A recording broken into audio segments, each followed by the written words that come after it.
So the first step in a great mix is to make sure you know exactly what the client wants. You may be mixing for somebody else, you may be mixing your own records, but I think that it's very important to start to split the idea of production and mixing apart. Usually as I'm producing, I might be doing some sound design, some EQing, compression, delay throws, and I might be mixing as I go, but I don't necessarily consider that like the final mixing. So I like to break these things apart. And that's the reason why I'm going to show you right now how to go into Logic Pro and export the stems so that we can bring them into Pro Tools. That's my way of sort of splitting apart the production from the mixing and mastering side. Also the editing, because as I get into deep detailed editing, I want to see the waveforms and the audio a lot cleaner and nicer like Pro Tools shows it. You're going to see how much better Pro Tools is with audio than Logic is. And it's just kind of a bummer because you would think that Logic could get there by now, but they really haven't. So I'm going to kind of show you the differences between the audio waveform views and everything. The editing is very, very much more sophisticated in Pro Tools than Logic. Here we are in Logic Pro. This is the session that was sent to me. So typically what I'm doing is I'm sort of navigating what the session is. I've dropped in his mastered track, how he mastered it. I'm going to just cut it so that I can line it up exactly with what he has for the beat, just so we can kind of A/B these and see where he went with the master. And the first thing I'm going to do is I'm just going to listen, take note, and kind of check out what he's got going on in the session, the plugins, etc., and kind of like start to feel out the vibe of what he's going for. Okay, so let's listen to the mastered version first, and I will just solo this. And then we can kind of bounce between that and the session without the mastering. Yeah, yeah, yeah, yeah, yeah. Rolls Royce outside, so you know that's me. Chillin' with your bitch, bumping Jodeci. They said he didn't live, so you know that's me. Yeah, you know that's me. A 180 en la Ducati, you know that's me. Un culito bien pegado está pa' mí. Brilloteo en el cuello, eso es así. Oh. Rolls Royce outside, so you know that's me. I'm chillin' with your bitch, bumpin' Jodeci. They said he didn't live, so you know that's me. Yep, you know that's me. Yep, you know that's me. Rolls Royce afuera, estoy aquí. Esa shorty tuya dice que está pa' mí. Con la chimba a mi lado, you know that's me. You know that's me. You know that's me. Fuck, I hate a bitch, I keep it on me. She said she bout this life, well, little bitch, we gon' see. Lil' mama got that wet, shorty got that high C. Yep, we gon' see. Yep, we gon' see. She ain't stopping, shorty want the whole thing. I told her, lil' mama, I'll fuck up your whole dreams. I know me, but yeah, that's the old me. Yep, my old team. Yep, my old team. Rolls Royce outside, so you know that's me. I'm chillin' with your bitch, bumpin' Jodeci. They said he didn't live, so you know that's me. Yep, you know that's me. Yep, you know that's me. Rolls Royce afuera, estoy aquí. Okay, so my first initial notes on this is to make sure everything becomes much more jumping out the speakers. I really don't think that it's jumping out the speakers enough. Sounds like he kind of just threw some limiting on what he had already here. There's a 2-track beat here. If I zoom in, you're going to see he's mixing and putting the vocals to a 2-track beat.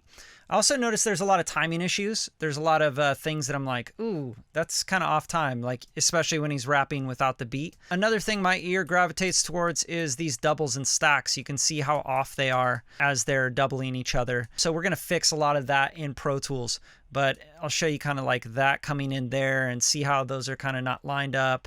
That's kind of not lined up too well either. These are all things that we're going to deal with in the editing phase. You don't want your doubles on your main hook to be off. We want to lock them in. We want them to be sample accurate. We want them to be really tight. And then we also want to make sure that they feel right. That's the biggest thing here. And we want to make sure that they're locked in on, like, maybe they're hanging back a little bit. They're never really ahead of the beat unless we feel like it should be ahead of the beat, etc. So those are just my initial notes and things that I see. I like to zoom in on the waveforms and kind of see what I'm dealing with the audio. And you could see some headphone bleed. You could see some clicks, you know, some pops, some I don't know what this is, just noise, mouth noise. It could be air conditioning, it could be whatever, right? It could just be noise floor coming up. So that's all stuff we're going to be cleaning up in Pro Tools. And this is one thing I want you to pay attention to right now is look at the waveforms here in Logic Pro and look at when you zoom way in on this noise. Look how bad that looks.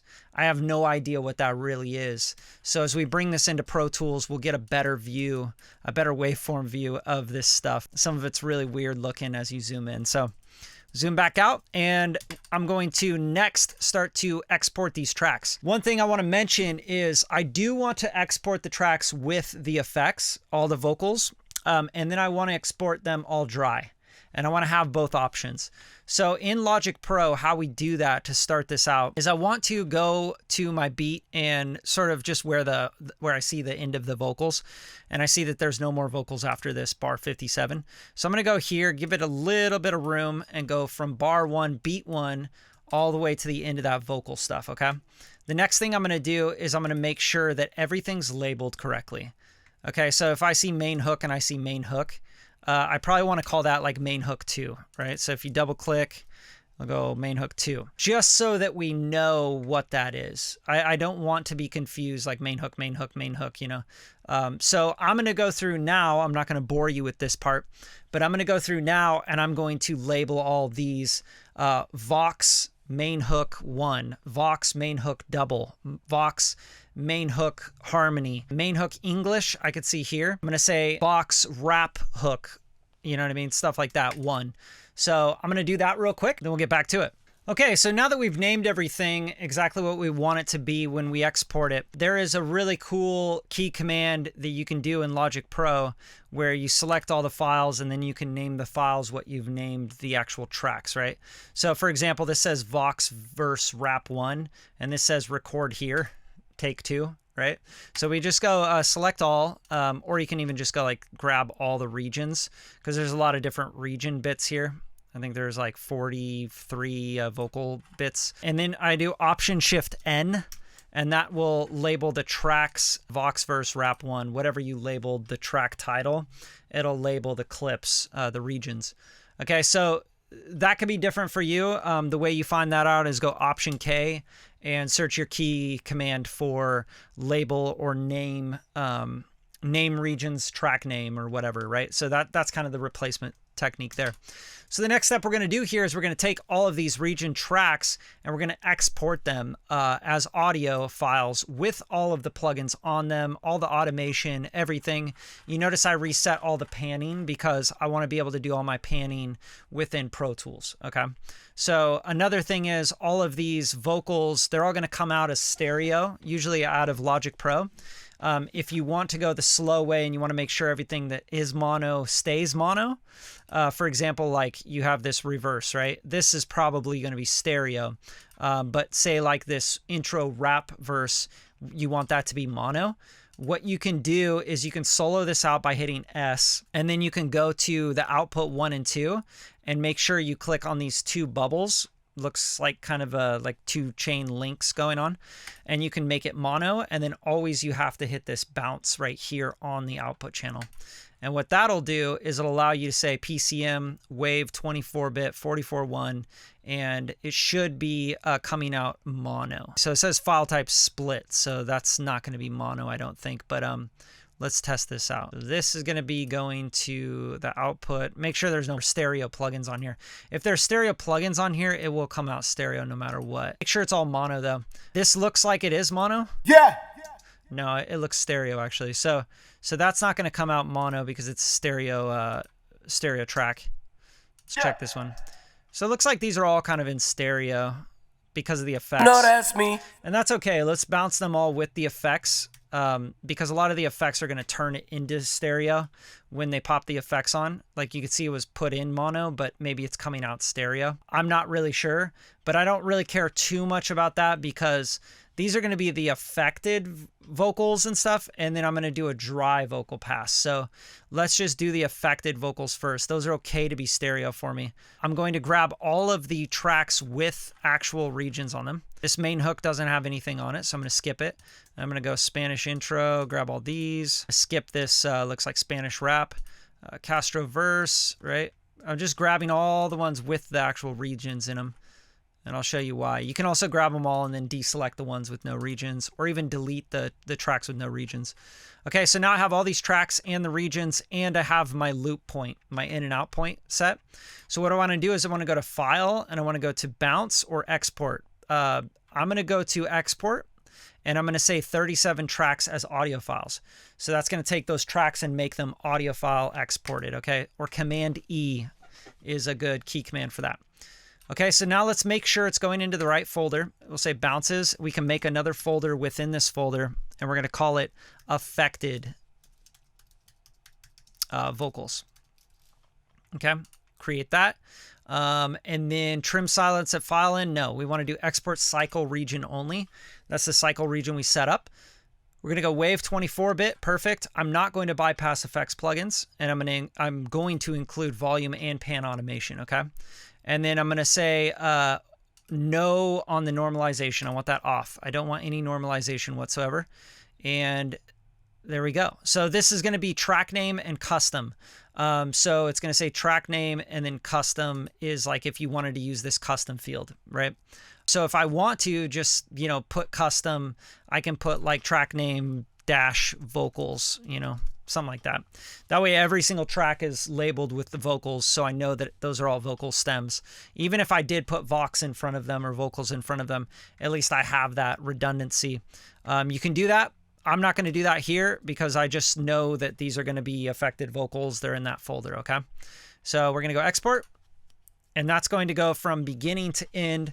It's going to export all of our audio files with the effects, the auto tunes, the CLA vocals. I mean, he's got like 12, 13 plugins on each of these channel strips.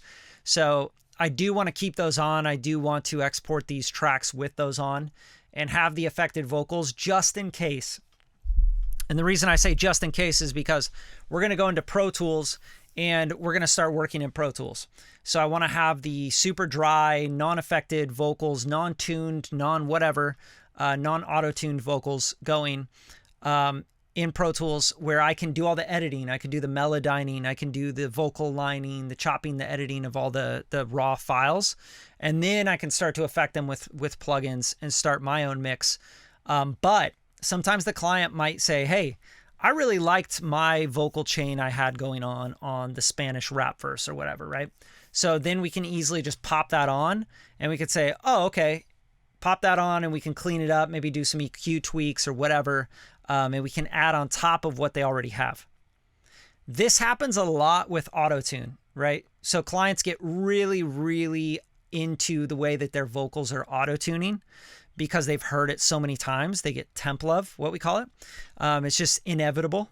They've lived with the track maybe for months, they've mixed it, they've recorded it, they've produced it, and then you're going to go and mix this record and you change the auto-tune settings, it really, really, messes up their vibe.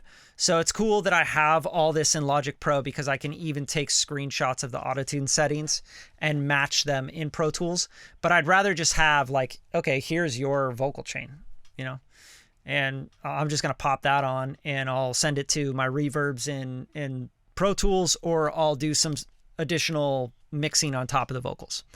So that is the long-winded version of this, but that is the affected vocals, exporting the affected vocals. And in the next module, I'll show you how to export these vocals super dry, no tuning, and raw.